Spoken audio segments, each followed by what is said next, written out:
अयोध्या के इस पावन धरा पर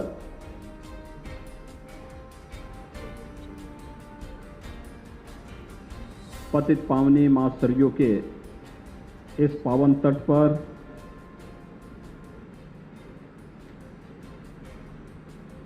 भारत के शौर्य, पराक्रम और बलिदान के प्रतीक महाराणा प्रताप की इस भव्य प्रतिमा के लोकार्पण कार्यक्रम में आज मंच पर उपस्थित प्रदेश सरकार में मेरे वरिष्ठ सहयोगी, नगर विकास, शहरी समग्र विकास, नगरीय रोजगार, गरीबी उन्मूलन, ऊर्जा एवं अतिरिक्त ऊर्जा स्रोत विभाग के मंत्री श्री अरविंद कुमार शर्मा जी,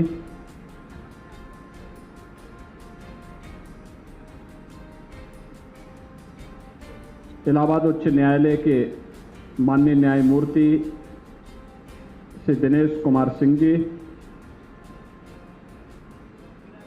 उत्तर प्रदेश सरकार में कारागार एवं होमगार्ड विभाग के मंत्री डॉक्टर धर्मवीर प्रजापति जी,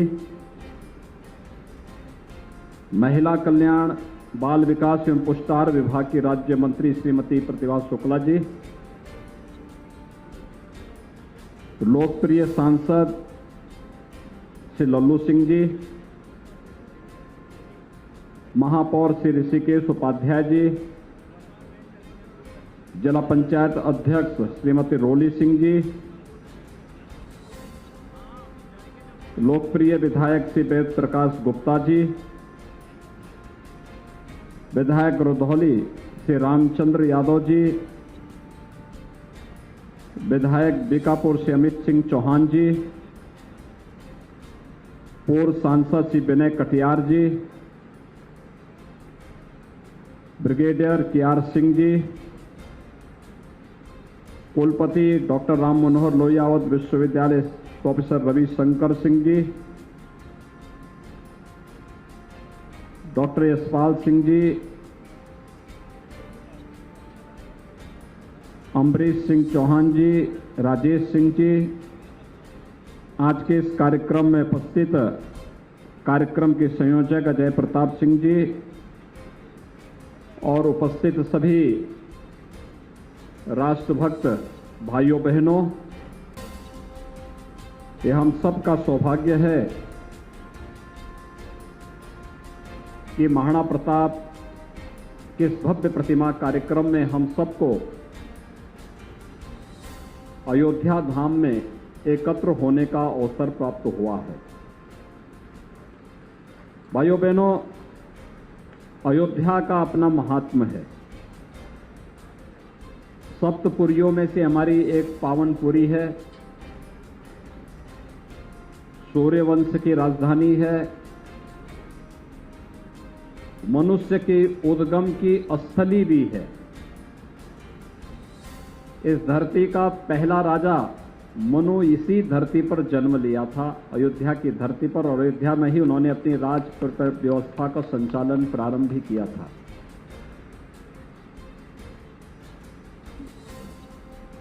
दुनिया की सबसे पवित्र नदी मानी जाने वाली मां सदृश गंगा को इस धराधाम पर लेकर आने वाले राजा भगीरथ भी इसी धरती से जुड़े थे, इसी अयोध्या के राजा थे। और उसी परंपरा में मर्यादा पुरुषोत्तम भगवान श्री राम का जन्म होता है। मानव रूप में, एक मनुष्य के रूप में, मनुष्य के जीवन में आने वाले हर एक उतार चढ़ाव का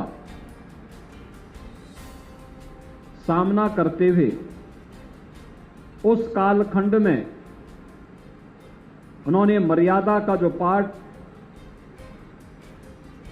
प्रत्येक मानवीय व्यवस्था पर विश्वास करने वाले नागरिक के सामने जो तय किया, आज भी वह हम सब के लिए उसी प्रकार की प्रेरणा का एक केंद्र बिंदु बना हुआ है। और मुझे प्रसन्नता है कि जब अयोध्या में 500 वर्षों के बाद मर्यादा पुरुषोत्तम भगवान श्री राम के भव्य मंदिर निर्माण का कार्यक्रम प्रधानमंत्री मोदी जी के कर कमलों से प्रारंभ हो चुका है। उन स्थितियों में आप सबने इस पवित्र स्थल पर मां सरयू के तट पर गुप्तार घाट के पास महाराणा प्रताप की इस भव्य प्रतिमा का आज यहां पे लोकार्पण करने का सौभाग्य मुझे प्राप्त हुआ है। मैं इसके लिए आप सबको, आयोजकों को हृदय से धन्यवाद देते हुए आप सबको बधाई देता हूं, अपनी शुभकामनाएं देता हूं। भाइयों बहनों, महाराणा प्रताप का जन्म 9 मई माना जाता है और 28 वर्ष की उम्र में उनके सामने ऐसा संकट आया था कि जो मेवाड़ की राजधानी चित्तौड़ थी, ये सभी ज्यादातर भूभाग पर अकबर का कब्जा हो गया था। लेकिन अपनी दूरदर्शिता, अपने शौर्य और अपने पराक्रम के कारण महाराणा प्रताप ने अपने जीवन में अभाव की चिंता किए बगैर एक सन्यासी के रूप में, एक योगी के रूप में जंगलों में विपरीत परिस्थितियों में रहते हुए भी अपनी सेना का संगठन खड़ा किया। अकबर जैसे विशाल साम्राज्य के बादशाह को चुनौती दी और अपने जीवन में ही मेवाड़ के उस सभी जितने भी किले थे, जितने भी गढ़ थे, जितना भी भूभाग था, उसे वापस लेकर के भारत के शौर्य और पराक्रम का लोहा दुनिया के सामने प्रस्तुत करने का कार्य भी किया था। भाइयों बहनों, जब भी भारत के अंदर शौर्य पराक्रम की बात आती है तो मध्यकाल में 3-4 नाम हर एक जवान पर उभर पड़ते हैं। महाराणा प्रताप का, छत्रपति शिवाजी महाराज का, गुरु गोविंद सिंह जी महाराज का। हर व्यक्ति बड़ी श्रद्धा के साथ नाम लेता है कि इन महापुरुषों ने देश के लिए जीवन जिया था, अपने लिए नहीं। अगर वे चाहते तो वे भी उस कालखंड में चाहते कि भाई मैं कैसे लड़ पाऊंगा अकबर के साथ, अकबर के सामने, क्योंकि अकबर के पास एक बड़ी सेना है और यहां पर तो भीतर घात करने वाले बहुत सारे लोग बैठे हुए हैं, कैसे मैं फेस करूंगा। वह भी अधीनता स्वीकार कर लेते और अपने मेवाड़ की गद्दी को सुरक्षित रख पाते, लेकिन उन्होंने ऐसा नहीं किया। यहां तक कि जो मानसिंह, जिसने अपनी बुआ को अकबर के यहां भेज दिया था, उसके साथ भोजन बैठ कर पाना भी उन्होंने अपना अपमान समझा था और कहा था कि नहीं, मैं ये नहीं कर सकता। एक विधर्मी के साथ हम इस प्रकार से उसे सम्मान नहीं दे सकते जो देश और धर्म के लिए खतरनाक हो। और भाइयों बहनों, मर्यादा पुरुषोत्तम भगवान श्री राम के इस पावन धाम पर, जब भगवान श्री राम के इस पावन धाम पर हम लोग महाराणा प्रताप की इस भव्य प्रतिमा का उद्घाटन का कार्यक्रम कर रहे हैं, मैं सबसे पहले आयोजकों को इस बात के लिए धन्यवाद दूंगा कि उन्होंने बहुत अच्छा स्थान चयन किया है इस कार्य के लिए। क्योंकि एक यहां पर जो घाट है, ये वही घाट है जिस पवित्र घाट को मर्यादा पुरुषोत्तम भगवान श्री राम ने अपनी अंतिम यात्रा के लिए चुना था। इसकी पवित्रता का अंदाजा हम सब लगा सकते हैं।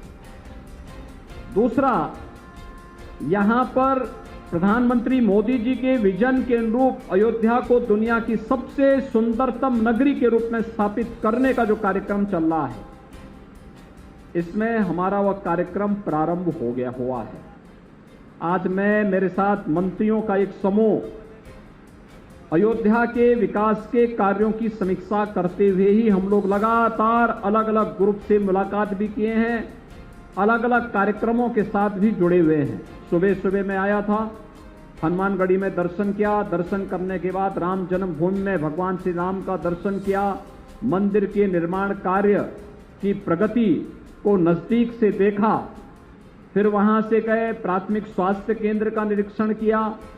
अयोध्या के विकास के लिए जो 8 ओवर ब्रिजेज बन रहे हैं, ऊपरगामी सेतु बन रहे हैं, उनमें से कुछ का निरीक्षण किया, कुछ की समीक्षा की और फिर वहां से हम लोग एक बेसिक शिक्षा परिषद के स्कूल में भी निरीक्षण करने के लिए गए कि कैसे अध्ययन हो रहा है, क्या सुविधाएं हैं, बच्चों की मन में क्या भावनाएं हैं। वहां पर जाने के बाद फिर भगवान राम का जो प्रिय कार्य था, उन्होंने कहा था कि अगर सचमुच हमें अपने देश और अपने धर्म की रक्षा करनी है तो अछूत और अस्पृश्यता की भावना को सदैव के लिए तिलांजलि देनी ही होगी।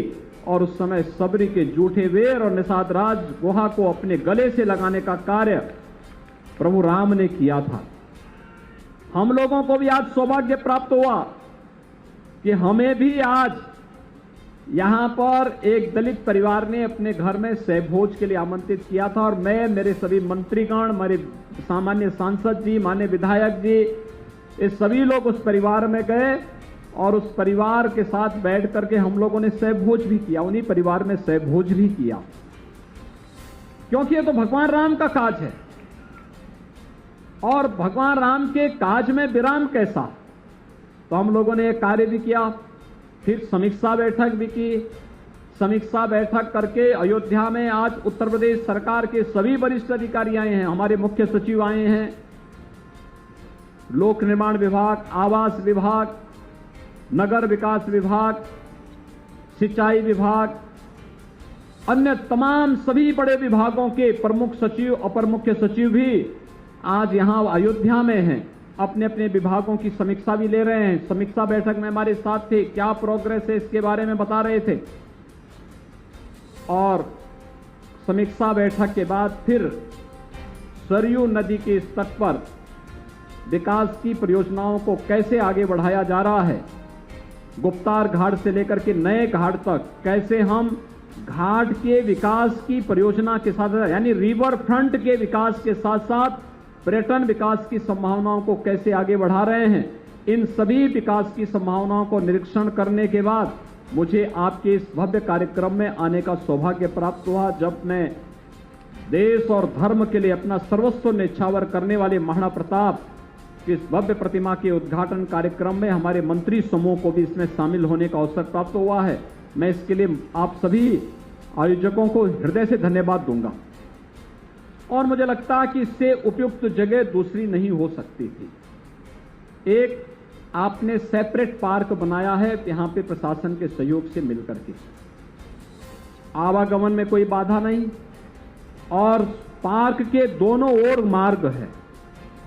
जो भी यहां से गुजरेगा महाराणा प्रताप का नाम उसके जेहन में एक बार जरूर आएगा, उनका शौर्य, उनका पराक्रम, उनका बलिदान उनके दिमाग में जरूर आएगा कि देश और धर्म के लिए जीने वाला भारत माता का एक ऐसा महायोद्धा किसी कालखंड में इस देश में आया था और गुलामी की बेड़ियों को तोड़ने के लिए जो जज्बा हमारे अंदर पैदा कर गया था, उस जज्बे के कारण ही इस देश ने जब भी चेतना सुप्त हुई, उस सुप्त चेतना को जागृत करने के लिए महाराणा प्रताप का नाम स्मरण किया, तो सुप्त चेतना जागृत होती हुई दिखाई दी और भारत अंगड़ाई लेता हुआ विधर्मियों के खिलाफ, विदेशी शक्तियों के खिलाफ उठ खड़ा होता है।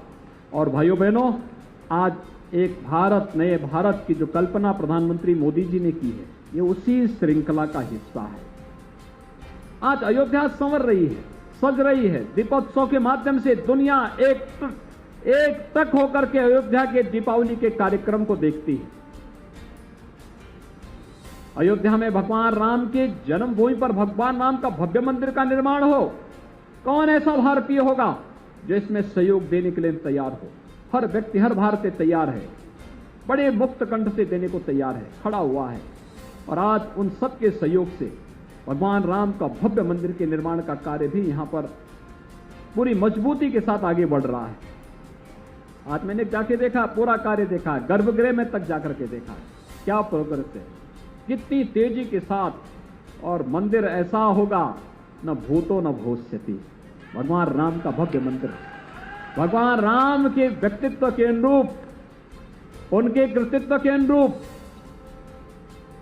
जो कभी नहीं हुआ है, वो आज मोदी जी के नेतृत्व में श्री राम जन्मभूमि जो ट्रस्ट बना हुआ है, मंदिर निर्माण ट्रस्ट, वह उसके अनुरूप भव्य मंदिर के निर्माण का कार्य को संपन्न कर रहा है और वह कार्य आज अयोध्या में संपन्न हो रहा है। विकास की इतनी योजनाएं बन रही हैं, आने वाले समय में अयोध्या दुनिया की सबसे सुंदरतम नगरी के रूप में स्थापित होगी। दीपावली ने इस कार्यक्रम को साबित किया है। मुझे याद है जब 2017 में पहली बार हम दीपावली के आयोजन के साथ यहां जुड़े थे, भाइयों बहनों, मेरे मन में आशंका थी पता नहीं क्या होगा, क्योंकि यहां पे दीपावली के आयोजन में हर व्यक्ति अपने घर तक सीमित रहता था, सार्वजनिक कोई कार्यक्रम नहीं हो पाता था। आज मुझे प्रसन्नता है, सार्वजनिक रूप से सभी कार्यक्रम पूरी भव्यता के साथ यहां पे संपन्न हो रहे हैं और दीपावली में तो एक उत्सव जैसा माहौल है। अयोध्या के विकास में भी अयोध्या वासियों ने राम जन्मभूमि आंदोलन को कभी मरने नहीं दिया। जब एक विदेशी आक्रांता ने 1528 में श्री राम जन्मभूमि पर भगवान राम के भव्य मंदिर को पवित्र करने का काम किया था, 1528 से लेकर के 1992 तक कोई दिन और कोई वर्ष ऐसा नहीं जब अयोध्या वासियों ने चैन की सांस ली हो। वे लड़ते रहे। अयोध्या में हमने बहुत सारे गांव देखे हैं जो आज भी नंगे पैर चलते हैं। इससे एक ही संकल्प है 500 वर्षों का, अपने प्रभु राम का भव्य मंदिर का निर्माण करके रहेंगे और अपना स्थान वापस लेकर के रहेंगे। बहुत सारे परिवार हैं जो सिर पे साफा नहीं बांधते, केवल एक ही संकल्प है कि जब भगवान राम का भव्य मंदिर बनेगा तब हम अपनी पगड़ी भी धारण करेंगे। और मुझे लगता है आज वह कार्य संभव हो पा रहा है, हो गया है। अब तो एक वर्ष और इंतजार करिए, भगवान रामलला अपने भव्य मंदिर में विराजमान होंगे। आज भी मैं देश के अंदर कहीं जाता हूं, लोग मुझसे पूछते हैं आपको कैसा लग रहा था जब आपने भगवान राम को टाट से एक मंदिर में स्थापित किया। मैंने कहा मेरे लिए तो गौरव की बात थी, क्योंकि मेरे दादा गुरु के समय मूर्ति स्थापित हुई थी और मेरे समय में भव्य मूर्ति को मंदिर में स्थापित करने का सौभाग्य मुझे प्राप्त हुआ। मेरे लिए इससे बड़ा गौरव की बात क्या होगी। राम जन्मभूमि का पूरा आंदोलन मेरे पूज्य गुरुदेव महंत वैद्यनाथ जी महाराज के नेतृत्व में राम जन्मभूमि मुक्ति के समिति लड़ रही थी, तो हमारी तो 3-3 पीढ़ी इस पूरे कार्यक्रम के साथ जुड़ करके लगी हुई है। तो हमारे लिए, मुझसे, मेरे लिए इससे ज्यादा गौरव की बात क्या होगी। और भाइयों बहनों, आज जो कार्यक्रम आपने महाराणा प्रताप को उनकी भूमिका के अनुरूप उचित स्थान देकर के मां सरयू के तट पर बहुत अच्छा रिवर फ्रंट हमारा ये विकसित होने जा रहा है। हजारों श्रद्धालु और पर्यटक यहाँ पर शाम के समय आते हैं और सायंकाल के समय आकर के पर्यटन का आनंद मिलेंगे, महाराणा प्रताप की शिक्षाओं से भी प्रेरणा प्राप्त करेंगे और भव्य पार्क के बीच महाराणा प्रताप की शोभा अपने आप ही अयोध्या के माध्यम से भगवान राम के उच्च आदर्शों से प्रेरणा लेते हुए देश के लिए, धर्म के लिए त्याग और बलिदान की एक नई परंपरा को आगे बढ़ाने के लिए हमें प्रेरित करती रहेगी। मैं आयोजकों को आज के इस कार्यक्रम के लिए हृदय से बधाई देता हूं, आप सबको अपनी शुभकामनाएं देता हूं और विश्वास व्यक्त करता हूं कि हम सब मिलकर के अयोध्या की सुंदरतम नगरी के रूप में स्थापित करते हुए अयोध्या में वह सब कुछ देंगे जो अयोध्या की आवश्यकता होगी और उत्तर प्रदेश वह सब करेगा जो नए भारत के आवश्यकता के अनुरूप होगा। उत्तर प्रदेश उसमें अग्रणी भूमिका का निर्वहन करेगा। आप सबको 9 मई को महाराणा प्रताप की जयंती है, अभी से महाराणा प्रताप जयंती की हार्दिक बधाई और शुभकामनाएं आप सबको देते हुए इस पूरे कार्यक्रम के आयोजकों को मैं हृदय से बधाई देता हूं, अपनी शुभकामनाएं देता हूं। धन्यवाद। जय हिंद, जय जय श्री राम।